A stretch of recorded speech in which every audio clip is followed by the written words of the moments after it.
Ya, pemirsa, Saka Tatal ini terpidana kasus pembunuhan Vina dan Eki mendatangi gedung Ditreskrimum Polda Jawa Barat pada Selasa siang. Ya, ia datang bersama dengan keluarga dan tim penasihat hukum.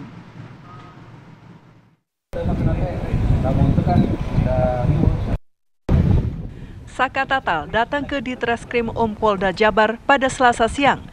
Terpidana kasus pembunuhan Vina dan Eki tersebut didampingi keluarga dan tim penasehat hukumnya, yaitu Farhad Abbas, Krishna Murti, dan Titin.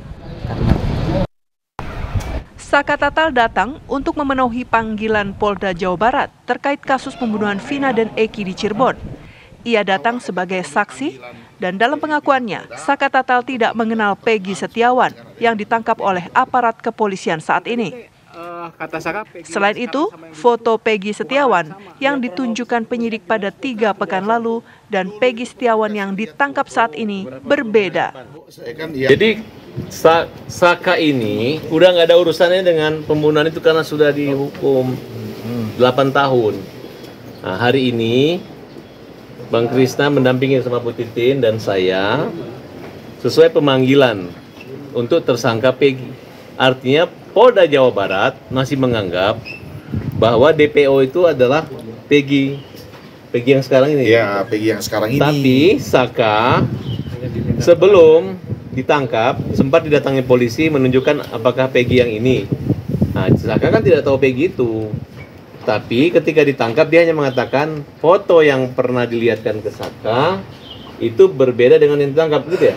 Ya. Jadi dua-duanya yang berbeda, artinya bahwa dulu ditunjukin ini kenal gak ini gitu loh. Ya. Siapa ini Peggy? Nah, dengan yang ditangkap sekarang, ya kan apa yang pernah disodorkan dilihatkan fotonya berbeda. Gitu. Berarti yang dulu sama yang sekarang nggak kenal ya? Yang dulu sama yang sekarang nggak kenal. Nggak kenal. Sebelumnya, Saka Tatal sempat tidak datang memenuhi pemanggilan pemeriksaan dalam kasus pembunuhan Vina dan Eki. Saka Tatal tidak datang lantaran mengaku tidak punya ongkos. Dari Bandung, Jawa Barat, Cepi Kurnia, TV One mengabarkan.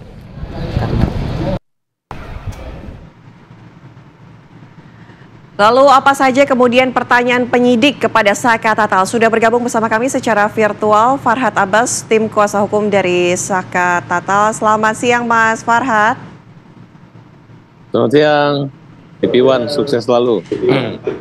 Oke, Mas Farhad, begini, apa saja pertanyaan penyidik kepada Saka Tatal? Kan saat ini sebenarnya seharusnya tidak lagi disangkut pautkan begitu, karena sudah bebas dari hukuman kemarin.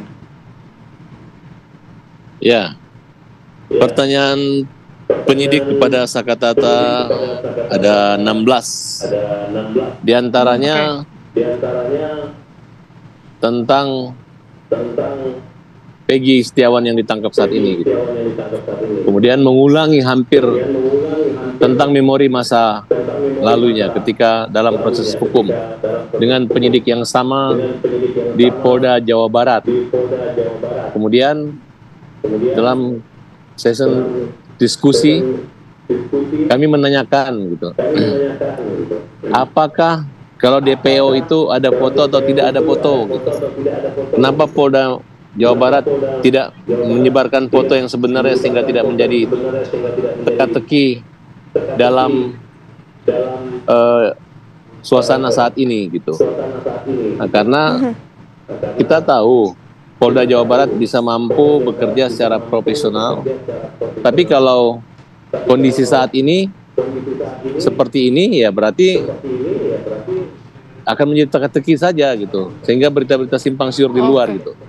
Sehingga Saka Tatal mengatakan bahwa dia pernah mencabut BAP. Kemudian polisi mengatakan Saka Tatal tidak pernah mencabut. Nah, begitu kami pelajari ternyata anak usia di bawah 18 tahun itu tidak dibolehkan mencabut berita acaranya karena dilampingi oleh Bapas dan hakim anak. Tapi menurut pengakuan Saka Tatal bahwa dalam persidangan Bapas maupun hakim tidak berpihak dan cenderung tidak memperlakukan dia sebagai anak, sehingga yang dari awalnya polisi hanya mengenai pasal 380 pembunuhan dan tidak mengenai pasal 340, justru jaksa dan hakim menuntut dan memvonis hukuman sebagai pembunuh berencana. Oleh karena itu kita juga menyatakan bahwa akan melakukan upaya PK agar dapat memulihkan nama baik daripada Saka Tatal dalam waktu dekat ini. Oke. Mas Farhad, tadi sempat diinformasikan, jadi sebetulnya polisi itu sudah memiliki 3 foto DPO ya, di tahun 2016 sebenarnya. Kesaksian Saka Tatal seperti apa?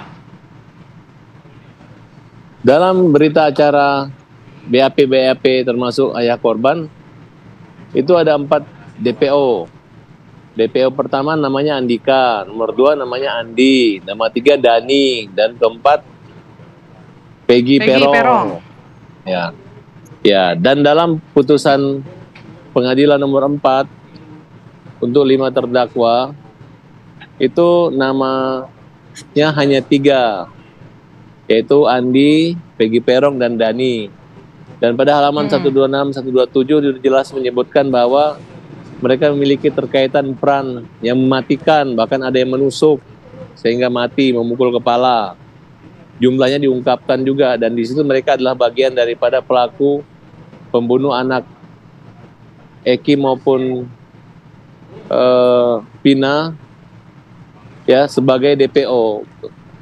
Jadi pertanyaan kami, kenapa polisi tiba-tiba mengumumkan bahwa DPO tinggal 1, bukan 11 tersangka, tapi ada 9 ya.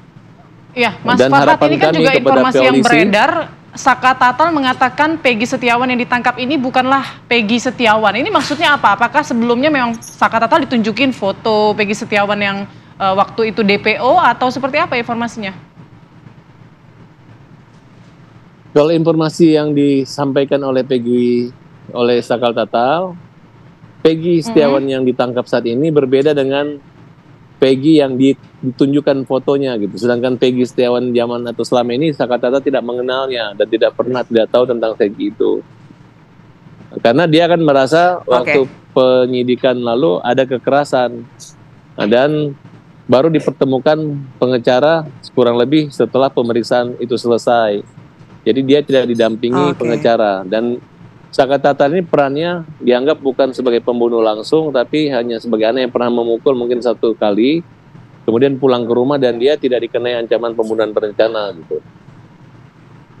Mas Farhad, kami ingin konfirmasi kalau gitu, Peggy yang sebelumnya ditujukan oleh polisi fotonya begitu, dan Peggy yang saat ini sudah ditahan pihak kepolisian, apakah kemudian Saka Tatal mengenal salah satu Peggy? 3 minggu yang lalu ada polisi datang mungkin dengan RT, mereka menunjukkan kenal nggak ini, polisi menunjukkan 3 buah foto, tidak mengatakan itu Peggy, tapi Peggy yang ditangkap berbeda dengan foto yang ditunjukkan. Jadi bukan Saka membantah tidak atau kenal, memang dari awal dia tidak mengenal Peggy dan dia nggak tahu Peggy yang mana. Nah, ketika ditampilkan 3 foto kan waktu mencari DPO, hanya saat ini kan kita tanya kembali ke polisi nggak mau melihatkan lagi foto DPO itu. Makanya saya bilang, buat apa buat DPO kalau nggak ada fotonya, ntar salah tangkap gitu. Misalnya Farhan atau Farhad, kalau nggak ada foto wajah saya, orang bisa salah nangkap. Mungkin nangkap Farhan tapi yang ditangkap saya, kan kira-kira seperti itu. Harapan kami kepada pihak kepolisian Mas Farhad Abbas, tolong dipermudah untuk para terdakwa 5 orang itu bertemu dengan pengacaranya, jangan disembunyikan atau dipersulit. Bahkan sekarang kabarnya katanya harus izin dari Polda, sehingga membatasi komunikasi antara pengacara dengan para klien-klien tersebut yang masih ada di dalam penjara. Dirasa ada pembatasan komunikasi begitu ya. Baik, terima kasih Mas Farhad Abbas sudah bergabung berbagi informasi di Apa Kabar Indonesia Siang. Selamat siang Mas Farhad.